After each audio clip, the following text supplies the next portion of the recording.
Good morning.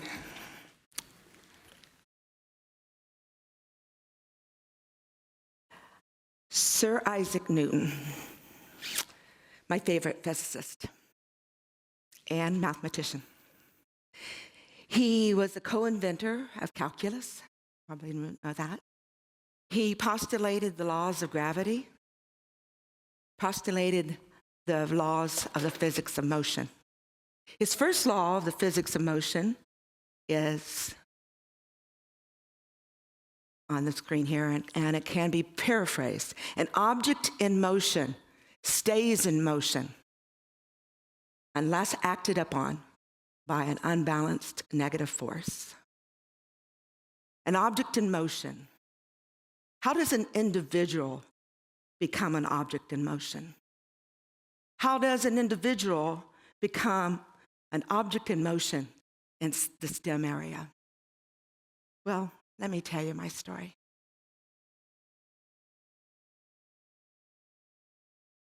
I was born in Tennessee, grew up in Ohio. I was the middle of 5 children. My mother was a housewife. My father was an operating engineer. And he wanted to become an electrical engineer. So my father signed up for courses with an organization called International Correspondence School. Now, this wasn't online, this was mail-in. So he would receive a package. It would have a course book in it, an assignment booklet, exam booklet. You'd take these courses, and then what you would do is that you would complete the exams, mail them in, and then wait for a few weeks until you received the results back. And if you failed, they would send you some remedial information and allow you to retake the course. And if you didn't, they sent you a pamphlet with all the next course materials. So I was in the 2nd grade, and my father, I was curious, like many of you have been, that you mentioned today. So I said, can I do this too? So I started sitting down and working through the courses with them. Yes, and so I continued to do this. And in the US, as probably here, is that there's standardized tests given at a certain grade. And this was the 5th grade. Standardized tests were given, and they were completed. And my 5th grade teacher came to me afterwards, after the results came back, and she said, "Sherry, you scored 10th grade level in mathematics." I was an object in motion. I was very lucky and fortunate to have very good high school math teachers, and all of them were women. And they encouraged me, and they were good supporters. And in particular, one of them, Mrs. O'Neill. I wanted to take trigonometry, and in my high school, trigonometry was not offered. It was just not. There wasn't sufficient amount of students that wanted to take trigonometry. So I went to Mrs. O'Neill, and I said, I really need trigonometry because I want to take calculus when I get to university, and I don't want to waste that course in university. So will you help me out? And she agreed, and she tutored me, no charge and on her own time. And she encouraged me so much that she was quite a supporter and a role model. I went on, I finished high school, I went to university in Miami of Ohio, and I knew, mathematics, I'm already an object in motion here. So I didn't really know what I wanted to do with that mathematics, though. So I decided I wanted to be an accountant. Melissa. Anyway, so I signed up all my courses for accounting, and I also loved journalism too. So I decided I'd join the school newspaper. So I was interviewing the president of the university early on in that first year. And after the interview, he said, "Tell me a little bit about yourself." So I started telling him about what I like to do, my interest, and my desire to be a mathematician or study mathematics.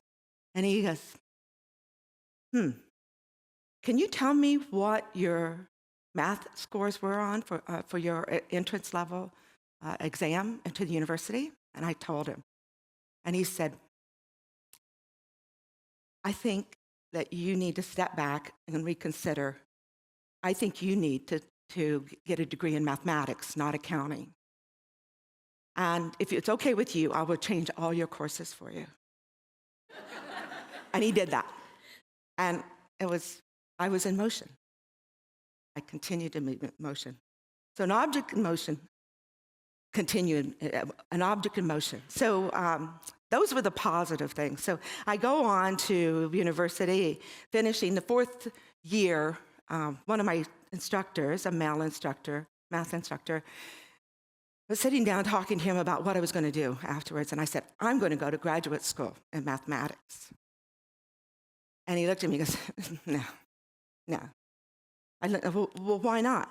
He said, all you're going there for, Sherry, is to get a husband, and you're taking up a slot that a man should have. Now, those are critics, and we heard earlier about just not avoiding that frequency altogether. Because you will have supporters and you will have critics, but the only voice that you really can listen to, and you should listen to, is your own voice. Nobody can give you wiser advice than yourself. An object in motion will stay in motion. So I go, I finish my undergrad, I go to graduate school, I get a master's degree in mathematics at the University of Tennessee. I'm recruited by a government agent, U.S. government agent.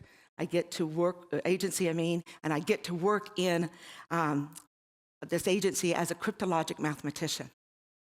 Absolutely fantastic job. I got to do mathematics, and I got to do in information security, and you've heard some of the cryptography and quantum cryptography, and all of this is what we're talking about. It's information security, how we secure, how do we keep information confidential. So I was there 6 years, so my last 2 years there, I'm in this division, and I love it. I get to do mathematics, and I also get to go outside the fence, we call it, and go out and talk to other mathematicians and also other information security companies. So it was perfect fit for me. It was that mathematics plus it was that external side, that business development side, I'll call it. So I walked into this division after I'd been there maybe just a couple weeks, and there are 4 male mathematicians in this group, and I was the only female. And I walk in and I hear them talking. Now, we don't have cubicles. We didn't even have modular furniture in those days. We had our desks right against each other, and we call it the bullpen now. And I walked in and I was hearing what they were saying. They said, well, if she can't handle the heat, she should get out of the kitchen. I think I'm going to let that one slide. So a couple of weeks, about a month or so later, one of the colleagues came to me, and he was upset about something that I had done. And he started yelling at me and raising his voice and berating me. Now, I'd seen him do this to other people in the office, but I said, no, wait a minute. You don't talk to me like that. I respect you, your experience, you're a great mathematician, but I deserve to be respected too. I'm an object in motion, remember? And that continued, working really well, great challenges. And I was really keen, because I really loved this job. So I was, we call a keener. And every time the boss would get up and say, we have a new project. We have this project. We need someone to represent us in Belgium at the International Standards Organization. Who has time to do that? I do. Then a couple months later, somebody would say, well, we have this project. Anybody have time to do it? I do. And this continued on. So I had about 4 or 5 projects as I was working on it, quite busy. And about a year, into my 2 years there, a young man came into the office. His name was Matt. Matt came into the office. He said, after about a month there, he goes, oh, why does Sherry have all of the great projects? And I said, I'm an object in motion, and I will stay in motion. I continued my career. I left there and went to Silicon Valley, and where I worked for a startup. And we're hearing today from the panelists and from the other speakers is that you need to really stretch yourself, like Maria was talking about. You really stretch yourself. And so I said, the startup, as many of you might know a little bit about startups, you do almost everything in a startup. So they asked me what I wanted to do, and I said, I want to be in sales. No, mathematician. I want to be in sales and business development. So they allowed me to do it. I got on a plane and I flew to Asia Pacific by myself, and I traveled from Japan to New Zealand, 13 different countries, setting up distribution channels. And why could I do that? Because when I went in there, I knew the mathematics behind the cryptography, behind this information security. So I could sit down with a head of a bank, government official, IBM, Japan, and talk to them about not just the technology and about what it's going to do, but the mathematics behind it. And so it fared me very well. So 23 years ago, this month, I came to Canada. And I worked with a company called Certicom. Certicom is a spin-out, the University of Waterloo. It was founded by my late husband, Shannon-Vanstone, and 2 other professors. And they started in 85, the company. I joined in 94. And what we did was we took something called elliptic curve cryptography. It's wonderful, beautiful, abstract algebra and finite field mathematics, and we turned it into a cryptographic system. And we standardized, commercialized, and deployed it worldwide. In fact, it's the security behind the BlackBerry today. And we were able to do that. That was in 1994. We fast forward to 2009. BlackBerry acquires our company. And in 2011, my husband and I decide that we're going to retire. We're both mathematicians. We're going to retire from this. We're going to, that object in motion will remain in motion until we say, okay, we're going to retire. Well, it didn't happen. Tried, but we just couldn't do it. So we started a company, TrustPoint. You've heard a few words about TrustPoint. It's here in Waterloo. We do information security for the Internet of Things. And it's so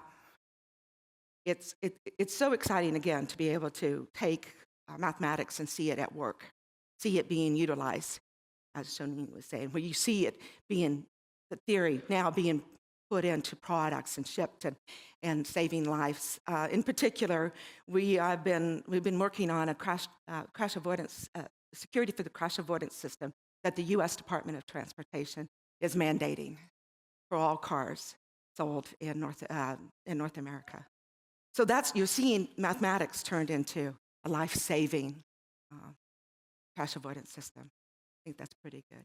I look back and retrospectively on my career to date, and I think about Newton's first law of physics of motion. An object stays in motion. An object in motion will stay in motion unless acted upon by an unbalanced force. I've had speed bumps. I've had, as you were saying, Don, I've had mistakes. I've made some wrong choices along the way, but none of them was enough to stop me from doing what I wanted to do and move my career forward. I had the privilege of speaking here 3 years ago at the Perimeter Institute at the International Women's Day. And I was on a panel similar to this panel up here. We were asked to speak about an important quote or saying. And mine was, if you act enthusiastic to be enthusiastic, act enthusiastic to be enthusiastic. Really parallels an object in motion will stay in motion. You need to move, you need to get yourself going, and then you will continue to be enthusiastic. A saying that I really like says, it's easier to act yourself into a new way of thinking instead of thinking your way into a new way of acting. And I was really acting that day because it was just a week after my husband had passed away.